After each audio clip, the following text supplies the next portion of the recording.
जी नमस्कार, मैं हूं राज पाठक और आप देख रहे हैं हमारा खास कार्यक्रम। देखिए, इस कार्यक्रम के माध्यम से हम तमाम विषयों पर चर्चा करते हैं और आज जो हम चर्चा करने वाले हैं वो चर्चा है बिहार विधानसभा चुनाव को लेकर के, एनडीए में सीट शेयरिंग को लेकर के। देखिए, ये कयास लगाए जा रहे हैं कि दशहरा के बाद यानी नवरात्रि खत्म होने के बाद जैसे ही आचार संहिता लगेगा उसके बाद से एनडीए अपने तमाम गठबंधन में जो साथी हैं उनके सीटों की शेयरिंग पर चर्चा हो जाएगी और नाम भी स्पष्ट हो जाएगी कौन कहाँ से लड़ेगा। लेकिन ये संभावना जताई जा रही है कि जहां पर 100 सीटों से अधिक जो है वो बीजेपी और जदयू लड़ेंगे और 20 सीटों पर चिराग को देने की बात आ रही थी और 10-10 पर मांझी और उपेंद्र कुशवाहा को। तो ऐसे में आज हमारे साथ में वरिष्ठ पत्रकार उपेंद्र कश्यप जी हैं, उनसे समझेंगे कि ये जो लिस्ट निकलकर सामने आया है इस पर भरोसा कितना जताया जा सकता है और क्या जो सीटें सामने आई हैं कि 20 सीटों पर ही चिराग, उस पर क्या वो मानेंगे। तो स्वागत है पहले तो हमारे इस कार्यक्रम में। धन्यवाद राज पाठक जी और तमाम व्यूअर्स, आप लगातार प्रेम दे रहे हैं। इसके लिए भर चुनाव हम लोग कुछ न कुछ लेकर के इस तरह का राजनीतिक विश्लेषण आते रहते हैं और हम लोग तटस्थ विश्लेषण करते हैं। न काहू से दोस्ती न काहू से बैर, ये हम लोगों का फिलोसफी रहा है और आगे भी रहेगा। अब सवाल है, देखिए लगभग एक सप्ताह का समय बचा है, इसके बाद कभी भी अधिसूचना जारी हो जाएगी। तो कोई भी गठबंधन में लोकतांत्रिक प्रक्रिया यही है कि हर राजनीतिक दल अधिक से अधिक सीट मांगता है। अगर मुझे भी दर्शकों से मांगना हो तो हम यही कहेंगे कि आप अधिक से अधिक व्यू दीजिए, हम लाइक दीजिए, कमेंट दीजिए। तो जब मांगने की बात आती है तो मांगने में कोई क्यों चूकेगा। देने वाला कितना देता है ये अलग बात है। और देने वाला कौन है? नीतीश कुमार नंबर 1 एनडीए में, और तब अमित शाह हो चाहे नरेंद्र मोदी हो या प्रमुख नीतीश ही हैं। इस बार बैक में भी हम जाएंगे। महागठबंधन में कौन देगा? राजद। यह अलग बात है कि जिस तरह से राहुल गांधी ने बिहार में यात्रा की वोट चोरी को लेकर, उसके बाद कांग्रेस ने कोशिश की कि हम लीड करें और मेरे एजेंडे पर मेरे पीछे पीछे तेजस्वी चले। तेजस्वी को अलग यात्रा करनी पड़ी पूरे बिहार में, वो कर रहे हैं। तो कहीं ना कहीं ये सब प्रेशर पॉलिटिक्स है और प्रेशर पॉलिटिक्स इसीलिए है कि हम ज़्यादा से ज़्यादा बार्गेन करें, ज़्यादा से ज़्यादा टिकट ले सकें, चाहे वो चिराग पासवान हो, चाहे जीतन राम मांझी हो, चाहे कांग्रेस हो, चाहे वामपंथी संगठन हो, चाहे आपको उपेंद्र कुशवाहा हो। सभी लोग प्रेशर पॉलिटिक्स कर रहे हैं, जिनको जो समझ में आ रहा है कि हम कैसे अपने साथी गठबंधन साथी पर दबाव बना सकते हैं, उस तरह की रणनीति के तहत वो दबाव बनाने का काम कर रहे हैं। अब कौन कितना सफल होगा यह वक्त बताएगा। 2020 में चिराग पासवान नरेंद्र मोदी के हनुमान थे। इस बार कभी कभी ऐसा भी वो संदेश दे रहे हैं कि जैसे हो सकता है कि उनका कहीं ना कहीं इनसे प्रशांत किशोर से गठबंधन न हो जाए। तो इस तरह की भी चीजें हैं। ये संकेत क्यों दिलवाया जा रहा है या दिया जा रहा है? ताकि वो दबाव बनाए एनडीए पर कि हमको सीट चाहिए। अब नीतीश कुमार एक सीट ही क्यों ना हो, वो भाजपा से एक सीट ज्यादा पर लड़ेंगे। उन्होंने साफ साफ कह दिया कि चिराग पासवान को आप समझो, भाजपा एडजस्ट करेगी।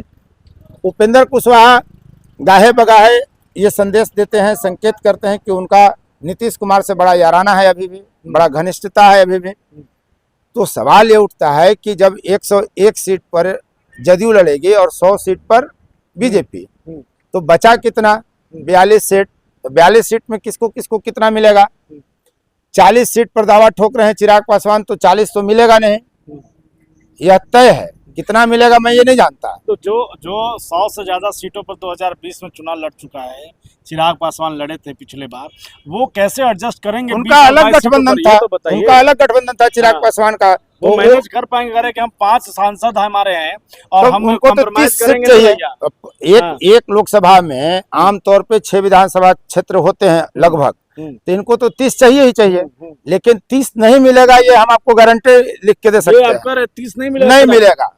एनडीए में चिराग पासवान को 30 सीट नहीं मिलेगा, बट मिलेगा कितना मैं नहीं जानता, मैं दावा कर सकता हूं, लेकिन 30 नहीं मिलेगा, इसलिए कि सबको एडजस्ट करना है।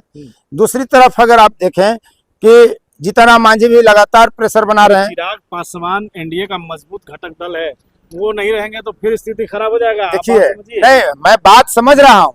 मैं ये अच्छी तरह जान रहा हूँ कि चिराग पासवान जिस 5% पासवान जाति के सर्वमान्य नेता हैं, मैं ये भी मान रहा हूँ कि बिहार में जो पासवान बिरादरी है, रविदास के बाद सेकंड लार्जेस्ट जाति है अनुसूचित जाति में। तो लगभग 5% जो इनके वोटर हैं वो अधिकतर जगहों पर चिराग पासवान के साथी या उनके गठबंधन साथी को ही वोट देंगे। लेकिन हमारा ये कहना है कि उनके मुताबिक उनको कहां से सीटें आएंगी। नीतीश कुमार पहले कह चुके कि चिराग पासवान को एडजस्ट बीजेपी करे, कैसे बीजेपी करे वो तो नहीं बीजेपी कहां से सीट देगी उतना। इसलिए कि चिराग को भी देना है, हमको भी देना है, उपेंद्र कुशवाहा को भी करना है। तो ये तमाम परिस्थितियों के बावजूद ये अच्छी बात है, लोकतंत्र है हमारे भारत में। हम बांग्लादेश, पाकिस्तान और नेपाल वाला है नहीं, अफगानिस्तान वाला हम नहीं है। तो हमारे यहाँ सबको अपनी बात खुलकर रखने की आजादी है। साथ रहते हुए भी लोग विरोध करते हैं, यही लोकतंत्र है और यहाँ देश का मन मिजाज यही रहता है।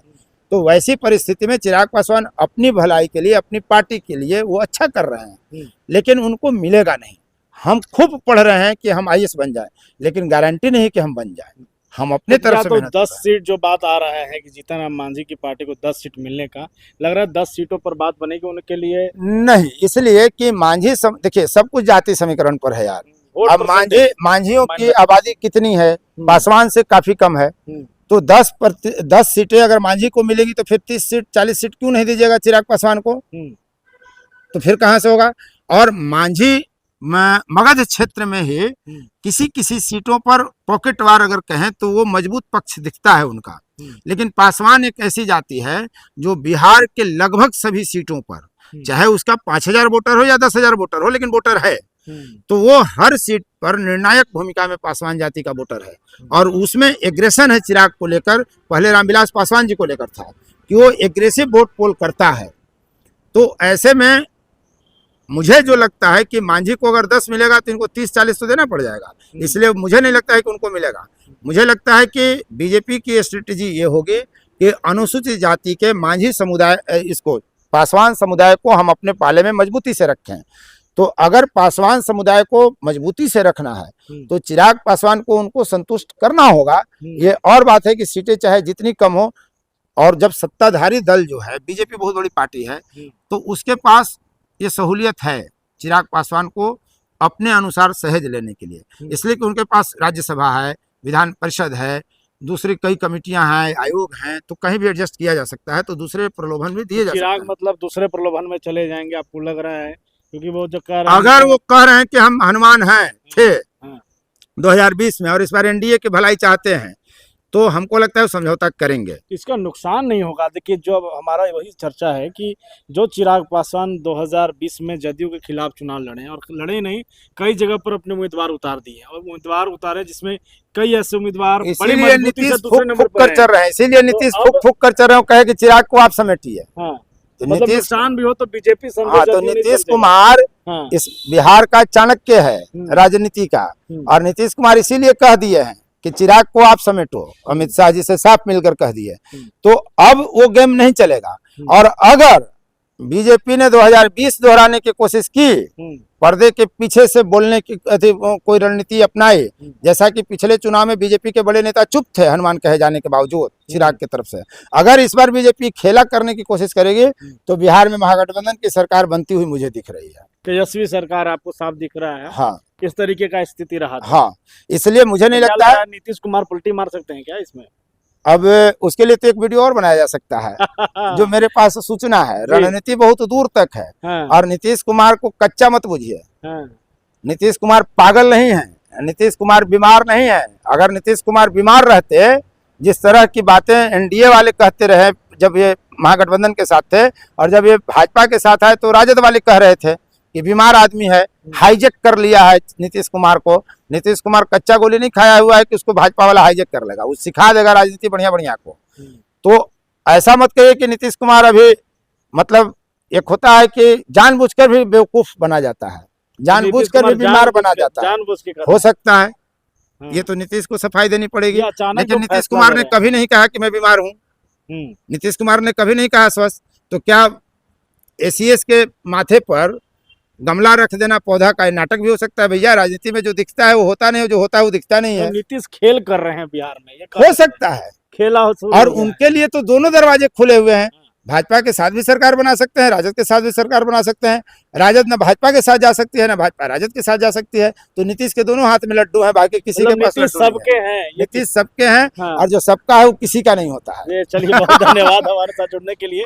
साफ एक संकेत 2020 जो 25 जो विधानसभा है, इसमें बहुत कुछ होना बाकी है।